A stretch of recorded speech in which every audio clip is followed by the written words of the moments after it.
Napenda kutoa pongezi za dhati kwako Bi Fatuma Masenene, mwenyekiti wa OMESA tawi la Tanzania, na uongozi wote wa OMESA kwa maandalizi mazuri yaliyowezesha maadhimisho ya mwaka huu kuwa ya aina yake. Hongereni sana. Ndugu washiriki, nimejulishwa kuwa tarehe 18 Mei ya kila mwaka huadhimisha siku ya kimataifa ya wanawake katika sekta ya bahari.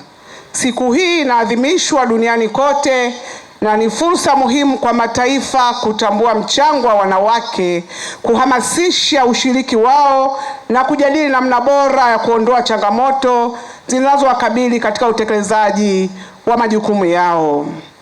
Ndugu washiriki, aidha kwa miaka mingi sekta bahari ilionekana kuwa ni ya wanaume peke yao. Hata hivyo, hali hiyo imebadilika kwa kiasi kikubwa. Leo hii wanawake wanafanya kazi kwa weledi mkubwa kama mabaharia, wahandisi wa meli, wataalamu wa usalama baharini, watafiti wa mazingira ya bahari, mameneja wa bahari na viongozi wa taasisi mbalimbali zinazohusiana na sekta hii. Hii ni hatua kubwa na ni ya kujivunia kwa taifa letu. Ndugu washiriki, maadhimisho ya mwaka huu yanaongozwa na kauli mbiu ambayo ni kutoka sera hadi utekelezaji, kukuza usawa wa kijinsia katika sekta ya usafiri kwa njia ya maji.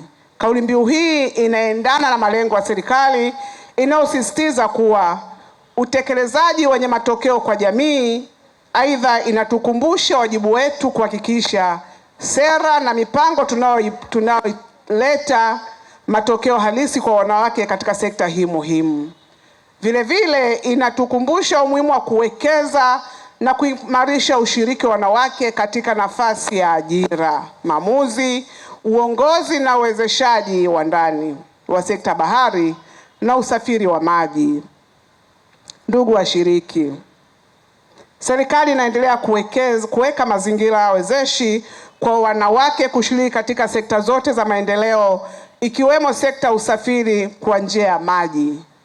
Dhamira ya serikali ni kuendelea kuboresha sera, kuongeza fursa za mafunzo kwa wanawake, kuimarisha usalama katika maeneo ya kazi na kupambana na vitendo vya ukatili wa kijinsia mahali pa kazi ili kutoa nafasi kwa wanawake sawa na wanaume ili kutekeleza shughuli za maendeleo kwa tija na ufanisi zaidi. Ndugu washiriki, serikali inatambua umuhimu wa ushiriki wa wanawake katika sekta ya usafiri kwa njia ya maji.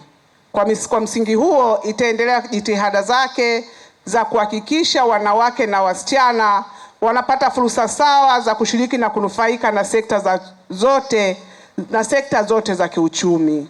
Hii ni pamoja na kuendeleza uwezeshaji kwenye elimu, mafunzo ya vitendo na tafiti zinazohusiana na bahari na mazingira yake ili kupata wataalamu wengi zaidi katika sayansi ya bahari, ubaharia, uhandisi wa meli, ufadhili wa mazingira na matumizi ya nishati safi inayotokana na bahari.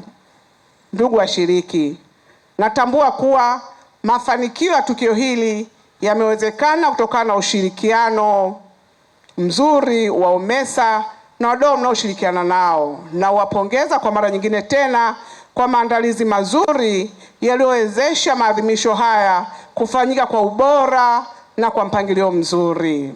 Watu wa OMESA, hii OMESA naombeni endeleeni kuitangaza ili vijana wengi waweze kujua OMESA ni nini.